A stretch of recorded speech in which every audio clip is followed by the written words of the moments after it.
Welcome to my YouTube channel. दोस्तों, आज हम जानेंगे पानीपत के युद्ध के बारे में।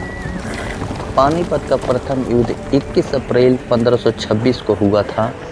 इब्राहिम लोदी अपने सरदारों पर बिल्कुल विश्वास नहीं करता था।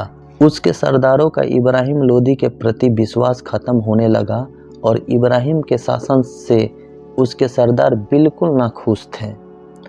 उत्तराधिकारी के निर्धारण के दौरान इब्राहिम लोदी ने अपने राज्य का एक हिस्सा अपने भाई जलाल खां को देना पड़ा और जलाल खां को जौनपुर का शासक नियुक्त करना पड़ा, लेकिन कुछ समय बाद अपने इस निर्णय को पलट दिया।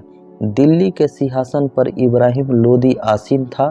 गुजरात, मलवा और बंगाल के क्षेत्र में अन्य अफगान शासक शासन कर रहे थे।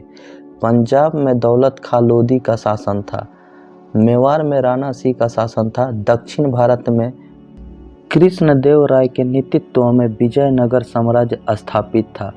दक्षिण में विजयनगर ही 5 छोटे छोटे मुस्लिम राज्य थे, जिनमें बीदर, बरार, बीजापुर, गोलकुंडा और अहमदनगर भी था।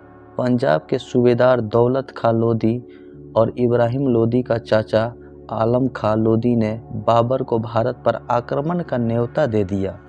इस दौरान भारत की राजनीतिक स्थिति बिल्कुल दुर्बल थी और भारत में कोई एक ही राजनीतिक सत्ता कार्य नहीं कर रही थी। सभी शासक आपसी टकराव में उलझे रहते थे। पंजाब के सूबेदार दौलत खां लोदी ने बाबर के सामने सरेंडर कर दिया और आलम खां लोदी ने भी बाबर की अधीनता स्वीकार कर ली। उसके बाद बाबर दिल्ली के तरफ बढ़ा। बाबर और इब्राहिम का युद्ध पानीपत के मैदान में शुरू हुआ। इब्राहिम लोदी की सेना बाबर की सेना से काफ़ी बड़ी थी और इब्राहिम की सेना में हाथी भी उपस्थित थे, लेकिन युद्ध के दौरान इब्राहिम लोदी हाथियों का उपयोग नहीं कर सका, जो इब्राहिम के हार के प्रमुख कारणों में से ये भी कारण बना। इसे तुलुगमा युद्ध पद्धति कहा जाता है। इस युद्ध पद्धति के अंतर्गत सेना के दाएं और बाएं छोरों पर कुछ सैन्य टुकड़ियां खड़ी रहती थी, जो तेजी से आगे बढ़ते और पीछे हटने में सक्षम होती थी। दोनों छोरों पर खड़ी ये सैन्य टुकड़ियां शत्रु सेना की अचानक पीछे से घेर लेती थी और उन पर हमला करती थी।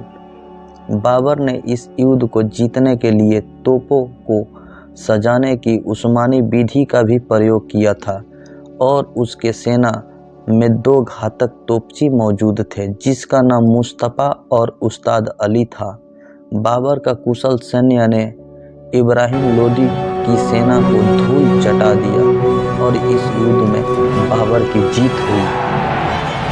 दोस्तों, कुछ समय बाद बाबर का मृत्यु 1530 ईस्वी में हो गई और बाबर का पुत्र हुमायूं मुगल शासक बना। 1540 ईस्वी में बिलग्राम के युद्ध में शेर शाह सूरी ने हुमायूं को पराजित किया और भारत छोड़ने पर बिल्कुल विवश कर दिया। इसी बीच वर्तमान हरियाणा के रेवाड़ी का एक नमक विक्रेता हेमू अपनी योग्यता के दम पर अफगान शासन का हिस्सा बन चुका था। हेमू की सैन्य कूटनीति प्रतिभा से प्रभावित होकर मोहम्मद आदिल शाह ने उसे अपना वजीर नियुक्त किया। इसी हेमू ने पानीपत के दूसरे युद्ध में अफगानों का नेतृत्व किया था। जब 1555 ईस्वी में अफगानों का साम्राज्य अत्यंत कमजोर हो गया, तो हुमायूं ने इस पर पुनः रूप से कब्जा कर लिया। हुमायूं की मृत्यु 27 जनवरी 1556 को हो गई। हुमायूं अपनी मृत्यु से पहले अपने पुत्र अकबर को अपना उत्तराधिकारी घोषित कर दिया था और बैरन खां को अकबर का संरक्षक नियुक्त किया था। 1556 ईस्वी में ही पानीपत का दूसरा युद्ध हुआ। अकबर एवं हेमू हकीम शाह सूरी का सेनापति के बीच हुआ। दोनों पक्षों की सेनाएं पानीपत के मैदान में एक दूसरे के सामने आ गई। 5 नवंबर 1556 ईस्वी को दोनों सेनाओं में भीषण युद्ध हुआ। दुर्भाग्यवश हाथी पर बैठे हुए हेमू की आंख में एक तीर लग गया, जिससे मूर्छित होकर वह गिर पड़ा। इसके पश्चात मुगल द्वारा हेमू को गिरफ्तार कर मार दिया गया और इस युद्ध में अकबर की जीत हुई और अगले 250 वर्ष तक मुगल भारत में राज करते रहे। पानीपत का तीसरा युद्ध 1761 ईस्वी में अफगानिस्तान के शासक अहमद शाह अब्दाली और मराठा सदाशिवराव भाऊ के बीच हुआ और इस युद्ध में अहमद शाह अब्दाली का जीत हुआ। दोस्तों वीडियो अच्छी लगी तो लाइक और कमेंट जरूर करें।